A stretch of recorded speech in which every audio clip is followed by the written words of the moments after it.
네, 안녕하십니까. 저는 해커스 공무원학원에서 한국사를 수업하고 있는 이중석입니다. 욕을 어떻게 하고 시작해야 될지 참 고민이 많았는데 욕은 하지 않도록 하겠습니다. 왜냐면 제가 지성인이거든요, 이래봬도. 그래서 좀 참고, 점잖게 진행할 수 있도록 하겠습니다. 근데 그 좀 한마디만 하면, 씨발, 문제를 이렇게 내면, 아유, 정말 진짜, 진짜, 시험이 장난이야? 공부를 어떻게 했는데, 문제를. 자, 여기까지가 이제 제가 하고 싶은 멘트고요. 이제 지금부터는 상업용 멘트를 할 수 있도록 하겠습니다. 자, 총평서부터 진행할 수 있도록 할게요. 좀 먼저 읽어볼게요. 제가 그 흥분을 가라앉히지 못해가지고 오늘은 특별하게 좀 총평을 그냥 읽겠습니다. 왜냐면 읽지 않으면 중간에 자꾸 이게 추임새로 이렇게 뭐 시발이나 뭐 이런 게 자꾸 붙을 것 같아서 좀 총평을 그대로 읽을게요. 제가 그래도 이래도 지성인이니까요. 그렇죠? 먼저 그동안 한국사 공부를 위해 매진하신 수험생들에게 경의를 표합니다. 이번 한국사 시험의 특징에 대해서 간략하게 말씀드리면 쉬워도 너무 쉬웠다. 변별력 있는 문항이 단 한 문제도 없었다. 난이도는 최하였고 근현대사 비중은 7문항 정도였는데요. 이 근현대사 비중에 대해서는 좀 얘기를 해봐야 될 것 같아요. 그렇죠? 우리가 작년에 국가직 지방직 문제가 근현대사 문제가 9문항이었거든요. 그래서 얼마 전에 또 4월에 치렀던 국가직 같은 경우는 근현대사 문항이 8문항이었어요. 그러니까 이게 지금 9, 8, 7 뭐 이 정도 수준이거든요. 그러니까 많이 나오면 9문항, 그 다음에 적게 나오면 7문항 정도라고 보시면 되는데 뭐 7문항 정도만 돼도 전체에서 차지하는 비중이 한 35% 정도 되기 때문에 정말 대단한 비중입니다. 그리고 제가 뭐 이번 시험은 전체적으로 난이도가 좀 낮아가지고 제가 뭐라고 말씀드리기는 어려운데 실제로 우리가 보통 시험, 일반적인 시험 그 평균적인 난이도에 맞춰져 있는 시험에 보면 근현대사에서 결국 이렇게 난이도가 좀 변별력이 높은 문항들이 포진이 돼 있거든요. 근데 올해는 뭐 이번 지방직 문제는 오늘 시행했던 지방직 문제는 근현대사 문제도 뭐 난이도가 높진 않았어요. 계속 한번 읽어볼게요. 제가 얘기했죠. 이걸 읽지 않으면 제가 중간에 계속 욕을 할 것 같아서 오늘은 좀 준비를 했어요. 어려운 문제나 헷갈릴 가능성이 있는 문제가 전혀 없어서 총평 자체가 의미가 없습니다. 오랜 기간 동안 한국사 공부를 해온, 제가 이제 이 부분 때문에 화가 나는 거예요. 오랜 기간 동안 한국사 공부를 해온 수험생들은 매우 허탈함을 갖게 하는 문제 난이도였다. 적어도 한두 문제 정도는 변별력이 있는 문항으로 구성되어야 하는데 안타까운 난이도 조정이었다. 2021년 지방직 한국사 문제를 한마디로 평가하면 난이도 조정에 실패한 시험이었다. 이렇게 결론을 좀 말씀드릴 수 있을 것 같아요. 근데 제가 이제 이 얘기를 하지만 여러분들이 이거는 좀 주의를 하셔야 될 것 같아요. 우리가 수험생 입장에서, 그러니까 이제 강사 입장에서 얘기하는 거 말고 수험생 입장에서 보면 문제가 너무 어려워도 이게 난감하지만 문제가 너무 쉬워도 난감해요. 우리가 어차피 상대평가로 이 당락을 결정하는 거기 때문에 이런 문제에서 이제 혹시라도 실수로 한 문제 정도 틀릴까봐 더 두려움이 밀려오는 시험이죠. 그러니까 제가 지금 아까 전에 뭐 이렇게 장난스럽게 얘기를 한 게 아니고 제 마음에는 이런 문제 수준을 내면 수험생들이 좀 너무 난감하다는 것이 그 기저에 깔려 있는 거예요. 무슨 얘기인지 이해되시죠? 그러니까 문제가 쉬워서 화가 나는 게 아니고 수험생분들 입장에서는 문제가 너무 쉬워도 사실 난감하고 문제가 너무 어려워도 난감해요. 근데 문제가 이런 식으로 쉬워버리면 실제로 공부를 한 학생하고 또 안 한 학생하고 이게 변별력을 가릴 수가 없어요. 나눌 수가 없잖아요. 이제 그런 부분 때문에 좀 안타깝고 속이 상한 것이지 뭐 문제가 쉽다고 해서 제가 화가 났다 이런 건 아닙니다. 자, 그 단원별 문항 비율을 정리를 좀 해보면 다한 것 같은데요. 선사 문제에서 한 문제, 여기 선사 문제는 그 철기 시대 문제예요. 부여 문제죠, 부여. 제가 구석기, 신석기 그만 좀 하라고 그랬죠. 아유, 맨날 그냥 유적지만 그냥 대립다 외우고 있어가지고 그냥 내가 그냥 그만하라고 구석기 박사 될 거냐고 맨날 얘기해도 뭐 지뢰래네 이러고 막 맨날 외우더니 봐봐요, 안 나오잖아. 나와도 쉽게 나온다고요. 제가 얘기했었죠. 실전 동영할 때. 선사 문제 한 문제 나왔고요. 그 다음에 고대가 좀 문항 비율이 국가직보다 늘었어요. 국가직 비교하면 국가직에서는 3문제 나왔는데 고대가 4문제 나왔고 고려가 비중이 늘었습니다. 고려도 국가직에서 3문제였는데 고려에서 5문제로 늘었고요. 조선이 좀 1문제 정도 줄었고요. 근대, 일제, 현대 이렇게 3문제, 2문제, 2문제 뭐 근현대사 문제 문항 비율은 적절하게 배분되었다 이렇게 말씀드릴 수 있어요. 제가 이제 드리고 싶은 얘기는 이 마지막 부분인데요. 마지막으로 당부하고 싶은 것은 이번 연도 한국사 시험의 난이도가 낮았다고 해서 이게 혹시라도 이제 문제가 생겨가지고 다음 연도에 또 볼 수도 있잖아요. 근데 다음 연도 시험이 이렇게 난이도가 낮으리라는 예상을 하고 공부하시면 안 돼요. 무슨 얘기인지 이해되셨죠? 이게 큰 낭패입니다. 그래서 좀 보면 다음 년에 이 기조가 유지될 것이라고 예단하지 않았으면 합니다. 오히려 이런 난이도 실패 뒤에, 그러니까 이 난이도가 실패한 시험이잖아요. 이런 실패 뒤에 치러지는 시험은 반대 현상이 나타나요. 그러니까 이제 문매를 맞기 때문에 다음 연도에는 좀 한국사의 난이도가 올라갈 가능성이 더 높다는 거죠. 이해되시나요? 무슨 얘기인지? 그러니까 예전에 국가직 문제가 굉장히 역대급으로 어려웠을 때 그 다음 연도에 역대급으로 낮아졌거든요. 그러니까 그거는 문제를 출제하는 사람들도 여론을 신경을 안 쓸 수가 없어서 그래요. 왜냐면 사람이 출제하는 것이니까. 이런 식으로 이제 난이도가 이렇게 조정이 실패해가지고 일개 학원 강사가 이렇게 막 이렇게 했잖아요. 그러면 출제하는 사람도 부담이 되거든요. 사람이기 때문에. 이제 그렇게 되면 아무래도 이제 난이도 조정을 할 수밖에 없게 되고 내년에 이렇게 또 쉬워지리라는 어떤 그런 단정을 지키기가 어렵습니다. 그러니까 예단하지 마시고 원래 공무원 한국사를 공부하는 수준에 맞춰서 공부를 하시면 됩니다. 이해되셨죠? 시험은 끝났습니다.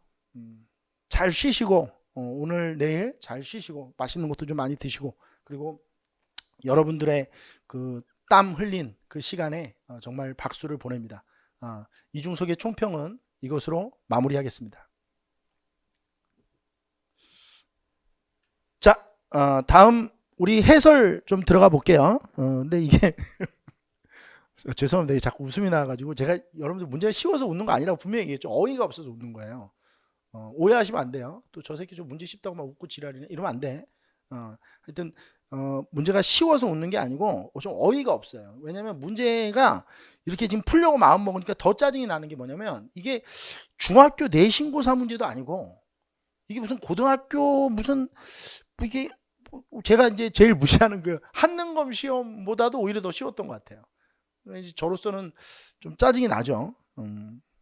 왜냐면 여러분들과 저도 그 길게 같이 해온 시간이 있으니까 그 시간이 또 이렇게 주마등처럼 스쳐 지나가잖아요. 근데 그렇게 되면 이런 문제를 풀면서 짜증이 안 날 수가 없죠. 좀 양해 좀 해주십시오.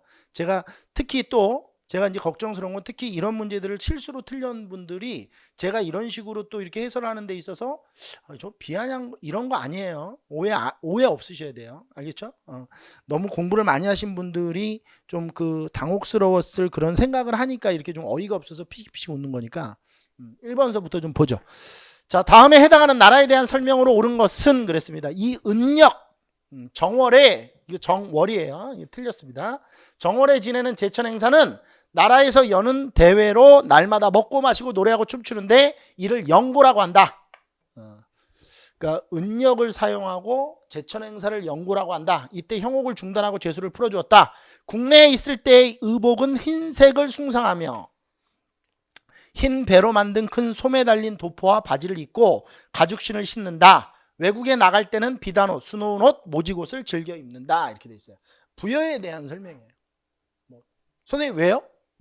뭘 왜요? 부여에 대한 설명이라니까요. 부여입니다. 자, 그럼 문제 털어버리면 부여에 대한 설명으로 옳은 걸 찾아라. 1번 사람이 죽으면 뼈만 추려 가족 공동 무덤인 목각에 안치하였다 라고 돼 있어요. 이게 우리 중서이가 수업할 때 이걸 뭐라고 했었지? 그쵸? 골장제 뭐 이렇게 했어. 감회장하고 감회장에서 이제 한 1, 2년 정도 시간이 지나면 이제 뼈만 남으면 뼈만 옮겨가지고 순매장을 하는 거죠. 가족 공동 무덤에다. 옥저의 매장 풍습입니다. 2번 읍군 삼로 읍군 삼로 이게 옥저 동해 군장의 이름이죠. 옥저와 동해 읍군 삼로 후 뭐 이렇게 부르기도 합니다. 그 다음에 3번 보죠. 가축의 이름을 딴 마가 우가 저가 구가 이게 부여고요. 4번 천신을 섬기는데 제사장인 천군이 있었다. 재정분리. 재정분리. 그러니까 제사장이 따로 있고 군장이 따로 있는 거죠. 군장이 뭐였죠? 신지, 견지, 읍차, 불회 뭐 이런 거죠. 재정분리를 보는 이게 소도라고 하는 곳에서 따로 제사장이 있었다. 사만에 대한 설명입니다. 1번의 정답은 3번이 정답이 됩니다. 2번 보시죠. 우리 수업할 때 제가 수업할 때 구하, 수기현야, 약불현야, 번자기끼야 이거 기억나세요? 구지가? 기억 안 나죠 또? 뭐 다 나겠죠. 이게 구지가에 대한 사료예요. 그렇죠? 그러면 김수로도 나오고 뭐 금강가야라고 해도 되는데 지금 이 문제는 금강가야가 아니고 가야 건국 설화예요. 그냥 가야라고만 해도 돼요. 그러니까 우리가 보통 공무원 시험에서 가야 문제는 금강가야와 대가야를 구분하는 문제인데 지금 이 문제는 그냥 가야 이렇게 되는 거예요. 좀 짜증나죠. 뭐 금강가야라고 해도 돼요. 해상교역을 통해 우수한 철을 수출하였다라고 되어 있어요. 이게 금강가야에 대한 설명이죠. 박석김 씨가 교대로 왕위를 계승하였다 이렇게 되어 있어요. 이건 신라에 대한 설명입니다. 뭐 사로라고 해도 되죠. 사로 일대 이렇게 됐으니까. 경당을 설치하여 학문과 무예를 가르쳤다. 경당은 장수왕 때 설치됐던 지방교육기관이죠. 그럼 나라를 찾으면 이건 고구려. 정상회의 백제 국가 일을 보는 바위 이런 뜻이죠. 정답은 1번. 3번 갑니다. 가에 들어갈 기구로 옳은 것은 그랬습니다. 아유 정말 이것도 문제라고 진짜. 고려시대 중서문화성과 중추원의 고위 관료들은 도병마사와 여기에서 그러니까 도병마사와 여기가 제추 합자기구라는 얘기죠. 그렇잖아요. 중서문화성의 제신, 중추원의 추밀 이 두 사람이 만나가지고 국가의 중요한 일을 논의하였다. 도병마사에서는 국방과 군사 문제를 다루었고 여기에서는 제도와 격식을 만들. 그렇지. 그럼 식목도감이네. 3, 4는 뭐 하는 곳이에요? 심심하니까 한번 해봅시다. 화폐, 곡식, 출납에 대한 회계. 중요한 건 회계죠. 회계. 그죠? 그 다음에 상서성은 우리 고려의 통치 체제가 이제 중서문화성과 상서성 이렇게 나오는데 이게 이제 정책 집행기구죠. 요 아래 이제 하층 상서로 구분되지만 요 아래 이제 육부가 이렇게 있는 거잖아요. 정책 집행. 어사대는 관리 감찰.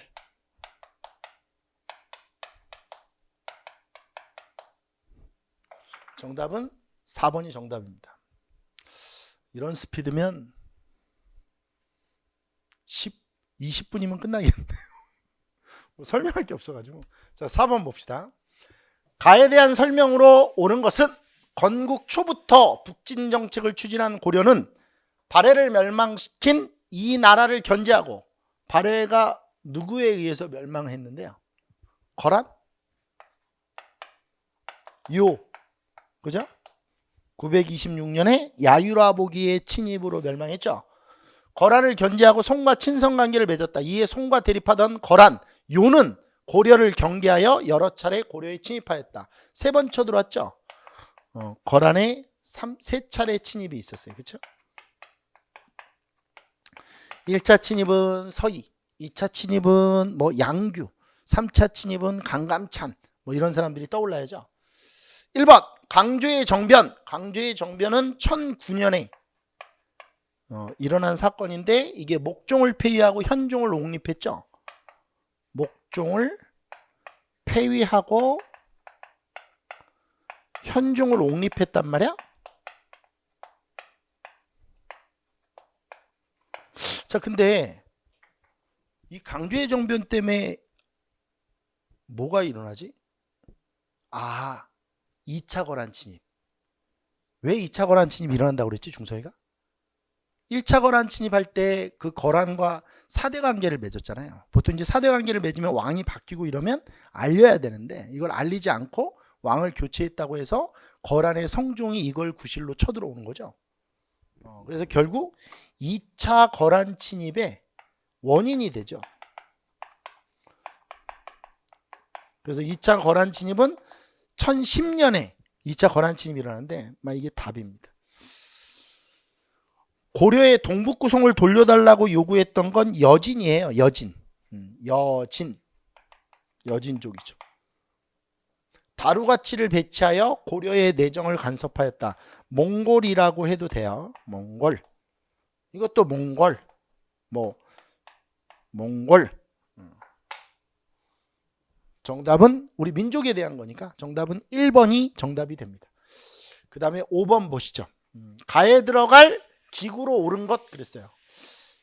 제가 좀 이게 황당했던 게 뭐냐면 이게 고려의 그 중앙통치기구도 물어보고 조선의 중앙통치기구도 물어보고 이게 제도사를 잘 물어보고 있어요. 근데 아이고 좀 그쵸? 이게 좀 어떻게 좀 이렇게 좀 아리까리한 거라도 좀 나야 되는데 이거 뭐 보세요. 무릇 관직을 받은 자의 고신, 임명장은 5품 이하일 때는 이것과 사관원의 서경을 고려. 그러니까 서경을 받는다는 게 이게 서명 날인을 받아야 된다는 거 아니에요.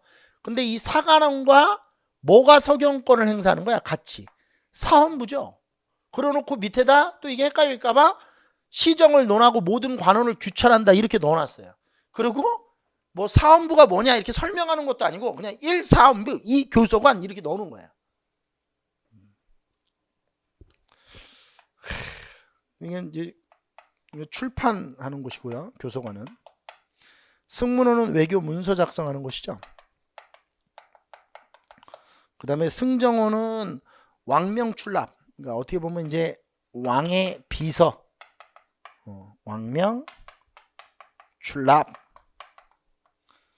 이렇게 보시면 됩니다. 아니 뭐 헷갈릴 게 없잖아요. 그죠? 정답은 1번이 정답입니다. 자, 그 다음에 6번 볼게요. 밑줄 친 그에 대한 설명으로 옳은 걸 찾으래요. 그나마 제가 볼 때는 그나마 이게 좀 그가 왕에게 아뢰었대요. 삼교의 소세 발과 같아서 삼교는 그러니까 하나하나씩 이렇게 서 있는 솥발 같아서 이런 거죠. 하나도 없어서는 안 됩니다. 그러니까 지금 유교와 불교는 모두 흥하는데 도교는 아직 번성하지 않으니 그랬어. 도교는 번성하지 않고 있다. 소위 천하의 도수를 갖추었다고 할 수 없습니다. 엎드려 청하오니 당에 자 당나라의 사신을 보내라 라고 했으니까 이게 시간적으로는 삼국시대 같아요. 그렇죠? 중국이 당나라였으니까 사신을 보내 도교를 구해와서 나라 사람들을 가르치게 하소서 이렇게 돼 있어요. 자 그러면 이게 우리나라의 도교를 이렇게 들여올 거를 왕에게 건의한 사람이 누구냐 이렇게 압축될 수 있죠. 연개소문이에요. 제가 이거 왜 얘기했냐면 사상과 정치 역학관계라고 해서 제가 연개소문이 도교를 들여온 거는 고구려의 왕이 불교를 이 밑에다 깔아놓고 서 있기 때문에 고려의 왕을 이렇게 치기 위해서는 공격을 하기 위해서는 새로운 어떤 정치 이념이 필요하다. 그게 이제 도교로서 그걸 활용하려고 했던 거죠. 연개소문이에요. 연개소문. 당나라와 동맹을 체결했다. 이건 뭐 인물로 얘기하면 김춘추, 왕으로 얘기하면 진덕여왕 때가 되고요. 정답은 2번이죠. 천리장성 631년부터 647년까지 당나라를 막기 위해서 천리장성을 축조하죠. 수나라의 군대를 살수에서 격퇴했다. 을지문덕. 남진정책을 추진하여 한성. 남진정책 장수왕 한성 백제한성 점령. 그럼 이건 장수왕이네.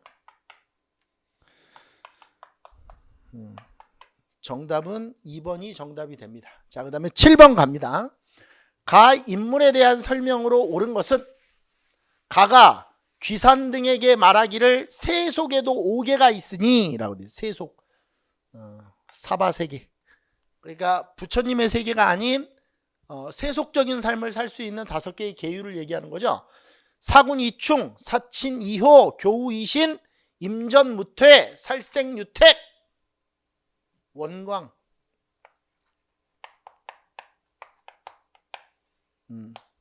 진평왕 때 승려인 원광법사를 얘기하는 거죠. 원광법사에 대한 설명으로 옳은 걸 찾으래요. 모든 것이 한 마음에서 나온다는 일심사상 원효. 화엄사상을 연구하여 화엄일승법궤도를 작성했던 사람은 의상. 왕에게 수나라의 군사를 청하는 글, 이게 뭐예요? 걸사표.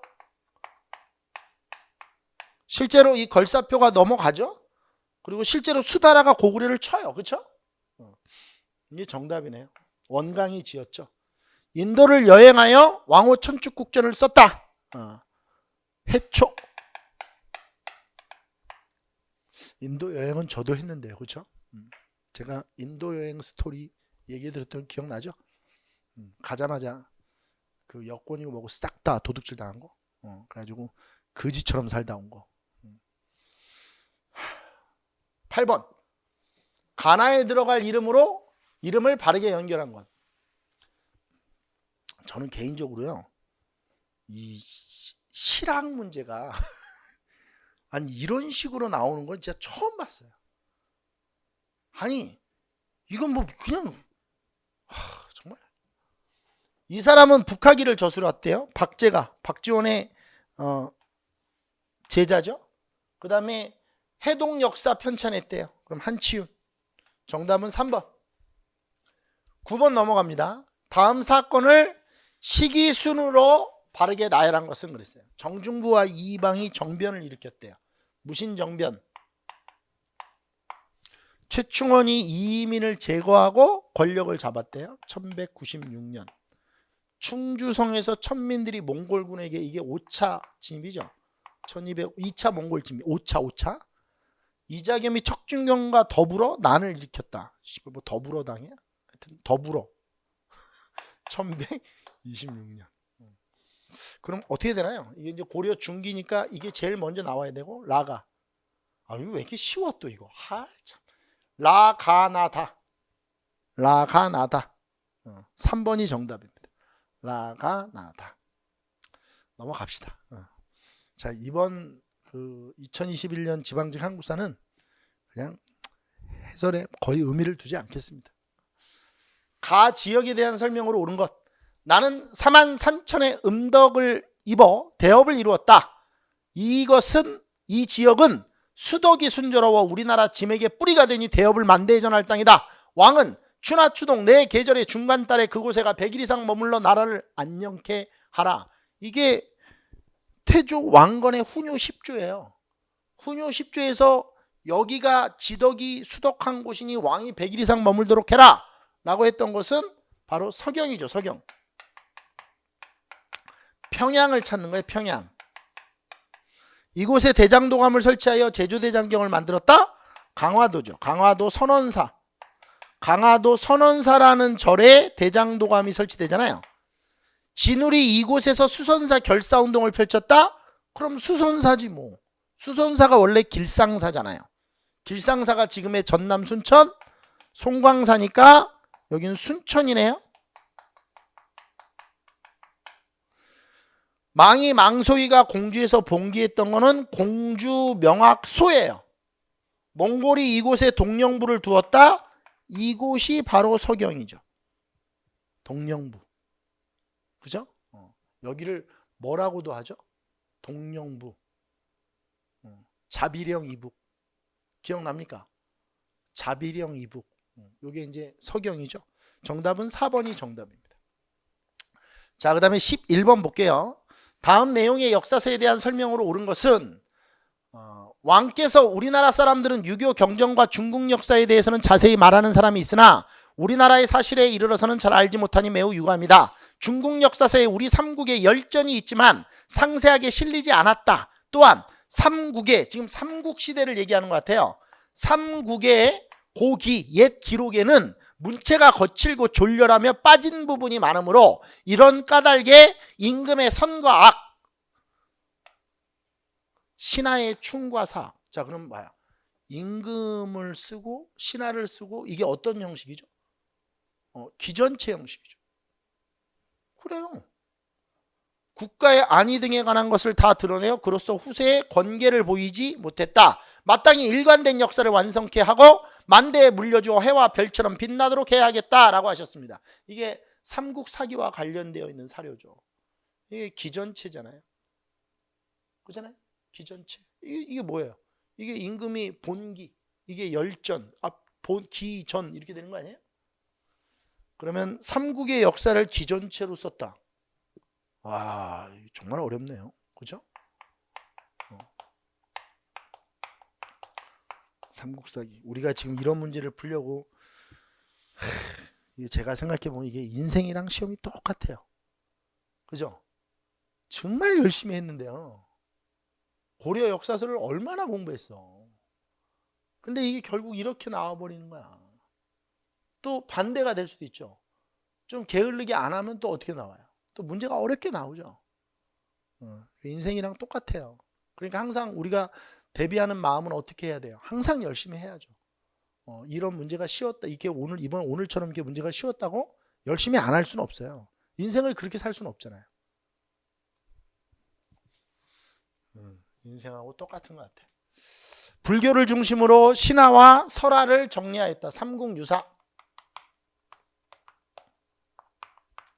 유교적 합리주의 사관에 따라 기전체로. 이게 김부식의 삼국사기죠. 정답은 2번. 단군조선을 우리 역사의 시작으로 본 통사. 통사는 이제 전체를 다 쓴 거예요. 이게 뭐 조선시대 때 쓰여진 동국통감 정도 되겠죠. 서거정. 진흥왕의 명을 받아 거칠부가 펼쳐냈던 건 국사. 정답은 2번이 정답입니다. 12번 보시죠. 밑줄 친 이 왕에 대한 설명으로 옳은 걸 골라라 그랬어요. 문무왕이 외병을 진압하고자 가문사를 처음 창건하려 했으나 끝내지 못하고 죽어 바다의 용이 되었다. 뒤이어 즉위한 이 왕이 공사를 마무리하였다. 야, 뭐 난이도 엄청나네. 그죠? 문무왕 다음 왕이 누구냐 이거 아니에요? 금당 돌계단 아래에 동쪽을 향하여 구멍을 하나 뚫어 두었으니 용이 절에 들어와서 돌아다니게 하려고 마련한 것이다. 유언에 따라 유고를 간직해 둔 곳은 대왕암. 문무왕의 무덤이죠. 그러면 신문왕이네요. 이 왕은. 문무왕 다음 즉위한 왕은 신문왕이잖아요. 대왕암과 관련된. 건원이라는 독자적 연혼을 사용한 왕은 법흥왕. 국학을 정답. 백성에게 처음으로 정전 성덕왕. 진골 출신으로 처음 왕위에 올랐다. 김춘추 무열왕. 정답은 2번. 세상 이런 문제가 어디 있습니까? 13번. 밑줄 친 왕의 제2기간에 있었던 사실로 옳은 것. 왕은 노론과 소론, 남인을 두루 등용하였으며 젊은 관료들을 재교육하기 위해 초기에 문신제를 시행했대요. 규장각 검서관으로 서울 출신들을 등용했대요. 정조. 동학이 창시되었다. 동학은 1860년이니까 이게 철종 때겠다. 그죠? 대전 회통? 회통? 정조 때는 대전 통편인데 회통은 흥선대원군. 그럼 왕으로 얘기하면 이건 고종이라고 해야죠. 신의 통공 1791년 금난정권 폐지. 유기전을 제외한 금난정권 폐지. 정답은 3번. 홍경래의 난 1811년 순조. 정답은 3번이 정답이 됩니다. 14번. 가 인물에 대한 설명으로 옳은 것은 철종이 죽고 고종이 어린 나이로 왕이 되자 고종의 아버지인 이 사람이 실골. 고종의 아버지가 누구냐 이걸. 이 사람은 임진왜란 때 불탄 후 방치되었던 경복궁을 중건하였다. 이때 원납전이라는 기부금을 징수하는 일이 벌어졌으며 당백전이라는 화폐도 발행하였다. 잘났다 진짜. 흥선대원군. 이 욕을 안 할래 안 할 수가 없네. 문제가. 한번 쑥 훑고 왔는데 이게 문제 풀다 보니까 짜증이 더 밀려오네. 대한국 국제를 만들어 공포했다. 흥선대원군은 1863년부터 1873년까지가 섭정기간이에요. 대한국 국제는 이건 고종과 관련돼 있죠. 1899년에 광무개혁 과정에서 나온 거니까 서원을 대폭 줄이는 정책 이거죠. 공자가 다시 살아온다 하여도 나의 뜻을 꺾을 수는 없다. 뭐 이렇게 얘기했던 거죠. 우정 총국 개국 축하연을 이용해 정변을 일으켰던 사람들은 급진개합하죠.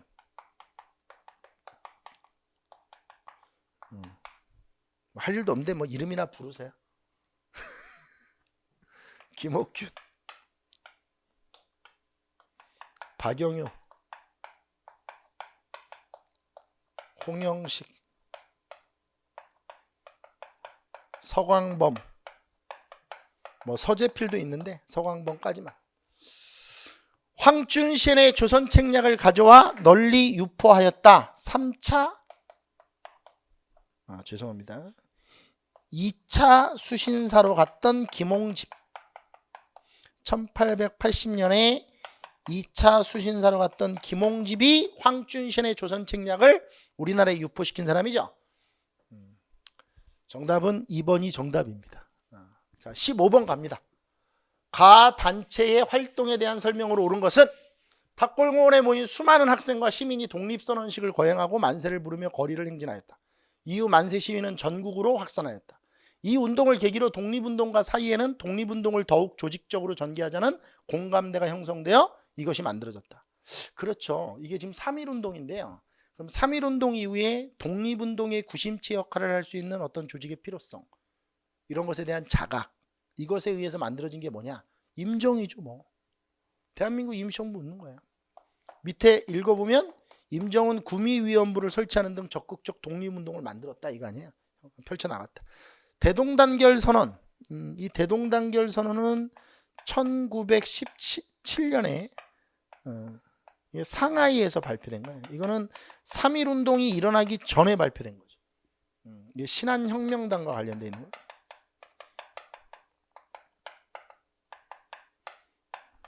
상관없다 이거는. 국내와의 연락을 위해 교통국. 정답.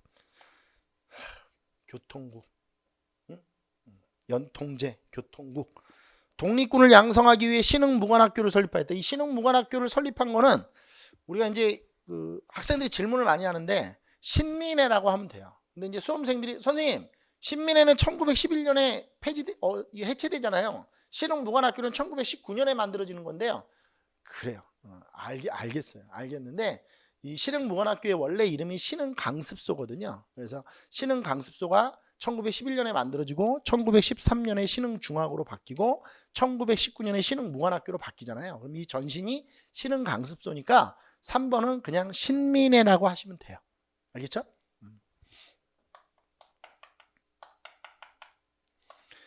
조선혁명선언을 강령으로 의열투쟁을 전개했던 건 의열단입니다. 문제는 2번이 정답이에요. 그 다음에 16번 갑니다. 가나 시기에 있었던 사실로 옳은 것은 그랬어요. 평양 관민이 제너럴 셔먼호 니미럴 셔먼호. 정말 짜증나네요 문제. 이거 어떡하니 이런 문제를. 정말 진짜 연도를 얼마나 외웠는데 이거를 이렇게 내니 문제를. 이 신미 양유죠. 그럼 중간에 들어간 거 오페레트 찾으면 된다는 얘기네. 정답은 3번. 고종이 홍범 14조를 발표했다. 이건 1895년 2월이죠. 일본의 운요가 초지진을 포격했다. 1875년. 제일 하이라이트는 이거야. 1882년 이모군란. 정답은 3번이 정답입니다. 1868년 오페레트 도굴 사건을 찾으면 되는 문제예요. 17번. 밑줄 친 이 단체에 대한 설명으로 옳은 것은 1920년대 국내에서는 일본과 타협해 실익을 찾자는 자치운동이 대두하였다. 비타협적인 민족주의자들은 이를 경계하면서 사회주의 세력과 연대하고자 하였다. 사회주의 세력도 정우의 선언을 발표해 비타협적 민족주의 세력과 제휴를 주장하였다. 그 결과 비타협적 민족주의 세력과 사회주의 세력은 1927년 2월에 신간회를 만들었다. 정말 신간회에 대한 설명으로 옳은 것. 조선물산 장려에 조선물산장려회는 이게 처음에 만들어진 게 1920년에 만들어지는 거예요. 그러니까 이게 앞에 23년이라고 해도 돼요. 물산장려 운동을 펼쳤다. 그러니까 그냥 처음에 만들어진 게 이제 평양물산장려회는 20년이고 조선물산장려회는 23년. 그러니까 이건 말이 안 되죠. 신간회와. 이것도 마찬가지예요. 밀립대학 설립운동은 1922년에 2차 조선교육령이 반포되고 나서 밀립대학 설립운동이 시작되는데 이건 말이 안 되고 이게 27년에 만들어진 거거든요. 문맹퇴치와 미신타파를 목적으로 분화로도 운동. 이거는 동아일보에서 한 거야. 동아일보에서. 그 문자 보급운동 조선일보, 분화로도 운동 동아일보 이런 거죠. 이게 31년부터 34년까지 말이 안 되는 설명이에요. 광주학생항일 운동의 진상을 조사하고 이를 알리는 국민대회를 개최하고자 했다. 정답은 4번. 광주학생항일 운동이 29년 신간회가 있었던 기간이죠. 정답은 4번이 정답입니다. 18번. 다음과 같은 내용이 담긴 조약에 대한 설명으로 옳은 것은 일본 정부는 그 대표자로 황국 황제 밑에 한 명의 통감을 둔대요. 통감을 두되 통감은 전적으로 외교에 관한 사항만을 처리하기 위하여 경생에 주재한대요. 근데 이거 조심해야죠. 조심할 것도 없어. 통감의 권한이 확대되는 건 정미조약이죠. 한일 신협약. 근데 지금 여기는 통감이 뭐에 관한 사항만 처리한대요. 외교에 관한 사항만 처리한다는 거 아니에요? 그럼 뭐 이거 읽어볼 것도 없지. 뭐 뒤에 뭘 읽어봐. 을사늑약이지. 2차 한일협약. 통감부 설치. 외교권 박탈.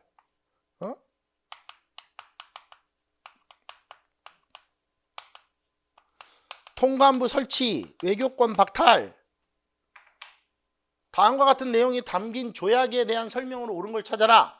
조선 총독부를 설치한다는 조항은 한일 병합조약 1910년 한일 병합조약에 대한 설명이고 8월 헤이그 특사사건 직후 일제의 강요로 체결된 거는 정미 7조약 정미조약.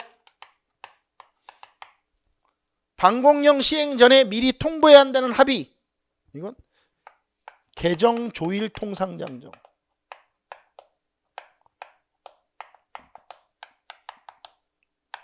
조일통상장정이 개정된 거죠. 1883년에.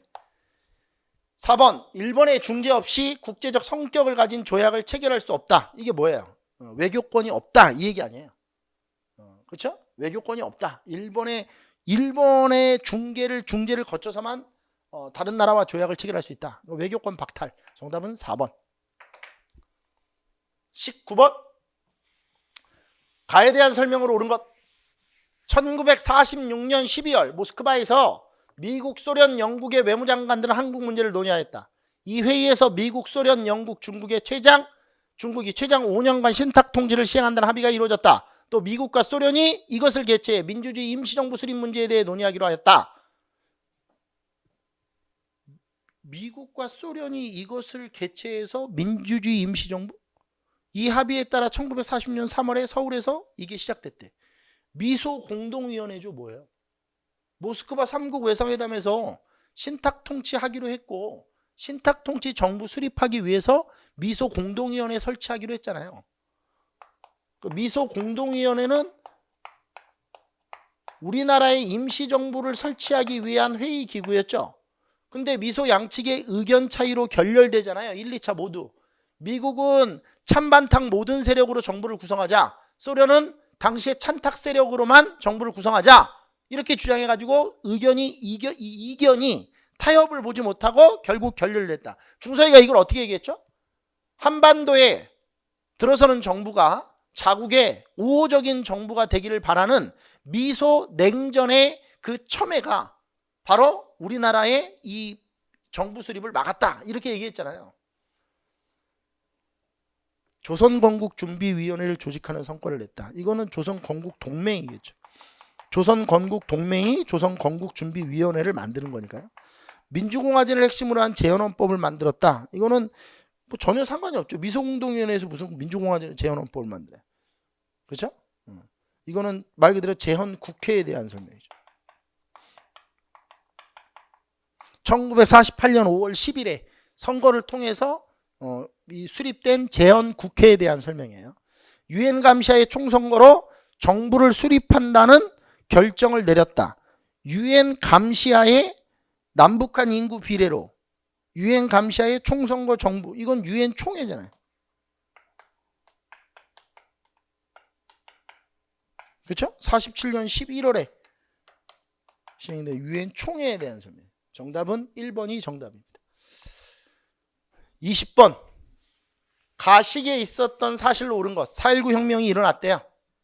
1960년.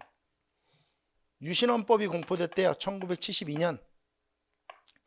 반민족행위 처벌법은 48년 9월.